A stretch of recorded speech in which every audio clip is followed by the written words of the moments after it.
Welcome to West Country Wanderings. Today we're at the fabulous Croome estate in Worcestershire. We have the Malvern Hills, a bit covered in morning mist at the moment. They're about 6 to 7 miles to the west of me at the moment.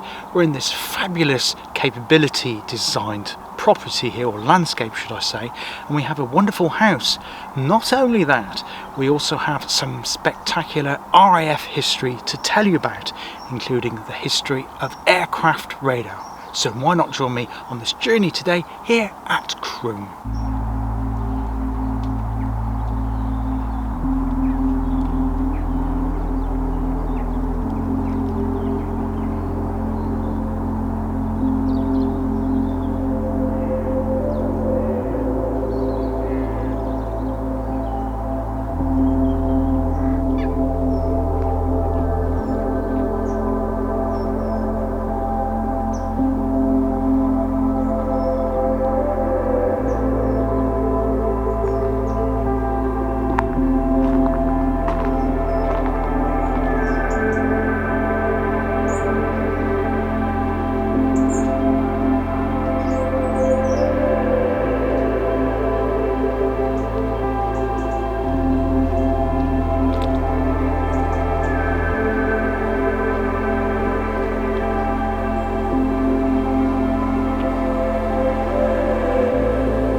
And the statue behind me is of Sabrina, which has significance obviously because I'll be doing the Severn Way next year. So Sabrina is the Roman name for the River Severn.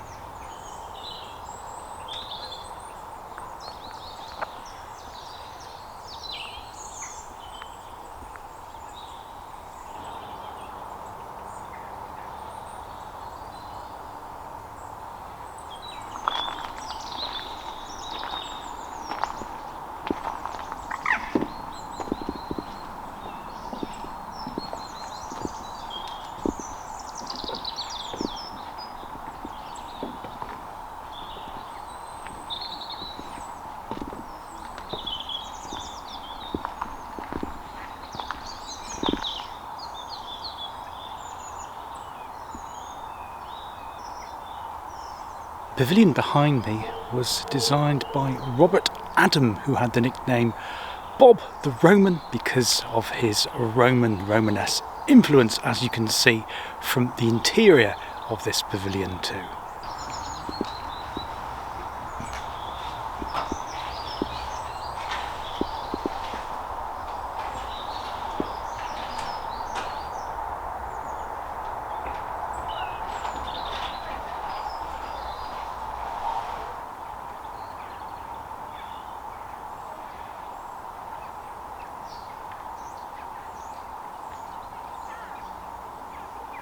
Well, I can't do a proper name that tree today, but I thought I'd just highlight this one, mainly because of its spectacular leaves. I'll insert a shot of one of the leaves now, but this is an unusual sugar maple, Acer saccharum, as in saccharine, the second part of the name Acer, obviously because it's part of the maple family, but it has these huge leaves here.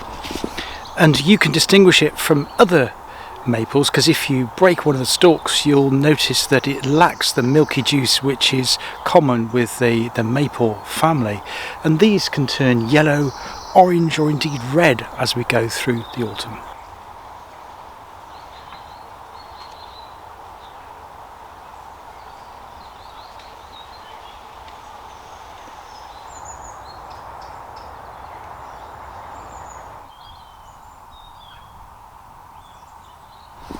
Now the background to this park is that it was formerly a swamp, and we're going to have a look at one of the drainage channels in a minute. And I believe it was the 7th Earl of Coventry that employed Capability Brown to design the park. Beautiful park it is. It has been restored since Capability Brown's days, but it was formerly just an entire swamp. Now you might, if you're eagle-eyed viewer to my channel, you might think, Earl of Coventry, where have I heard that before? Indeed you have, if you cast your mind back to Cotswold Way number 10, when we completed the final section up to Chipping, Camden and Broadway Tower. When we went up to Broadway Tower I told you who built it. It was to do with a naval battle to commemorate that, and Lady Coventry wanted something so she could see it from Croome Broadway Tower just over that day. It's a bit hazy to get a handle on it now, and they lit a series of bonfires to see where would be the best place to place it, but yes, it's one and the same Coventry family that have connections to Broadway Tower from here on the Croome estate.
One of the most interesting things about Croome is the fact that it's not just a capability design park with a house which is currently being restored to its former glory, but the fact there was a large RAF station here.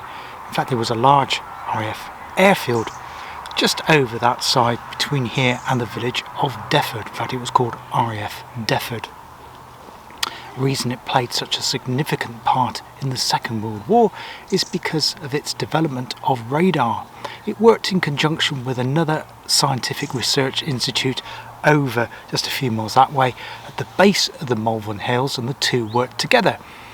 It actually employed some 2,200 service personnel during the Second World War. 600 of them were WAFs, females are RAF, and also it employed several hundred civilians, lots of mathematicians and scientific, some absolutely supreme engineers amongst them, who really developed several radar systems.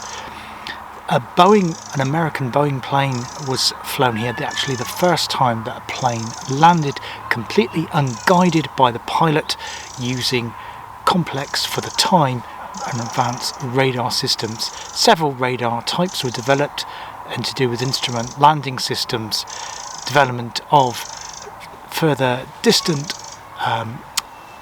defence systems to pick up the Luftwaffe, and also they employed lots of people to break up the signals that the Germans were using to pick up our bombers. Things like the window system, where they would cut up bits of aluminium foil and drop them from the skies, which would break up the signal to make it look like our bombers weren't there, so we could fly through the clouds being undetected. Has a fantastic museum here. It also has the final plane that took off from here, which is a Meteor, and I'll just drop the photo of that in now. But a lot of the buildings are still here. Indeed, the canteen here at Croome has been done out like an RAF canteen, and it's an absolute delight.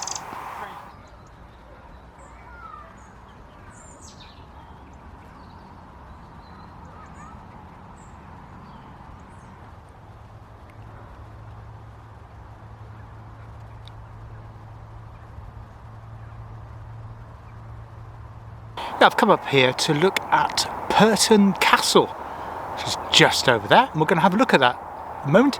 Don't get too excited, it's not a medieval castle, doesn't have any battle history or anything like that.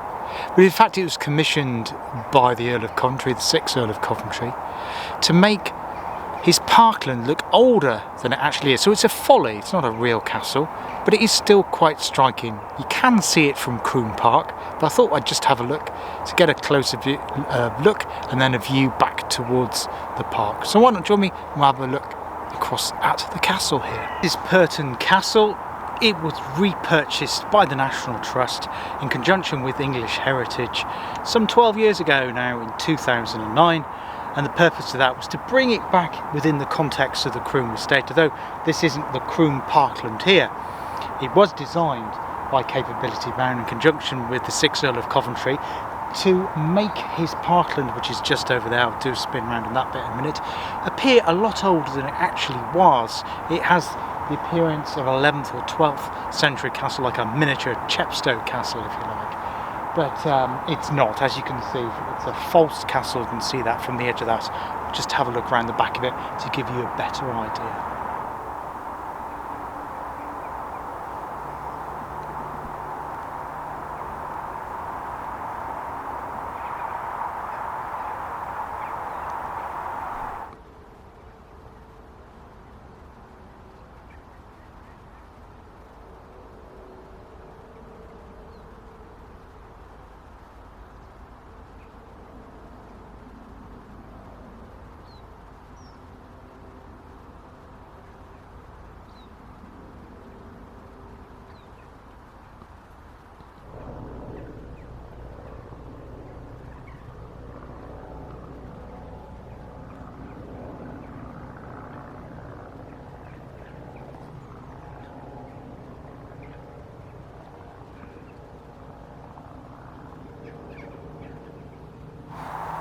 So I hope you enjoyed the tour today at the Croome Park, its estate, the house, RAF Defford Museum, and here at Pershore Castle. So from Perton Castle, I'll bid you goodbye for today. I hope you enjoyed the tour. If you did, please consider a like, subscribe, share or comment. Until next time, take care of yourselves, look after yourselves, and I hope to see you all again soon. Cheers now. Bye bye.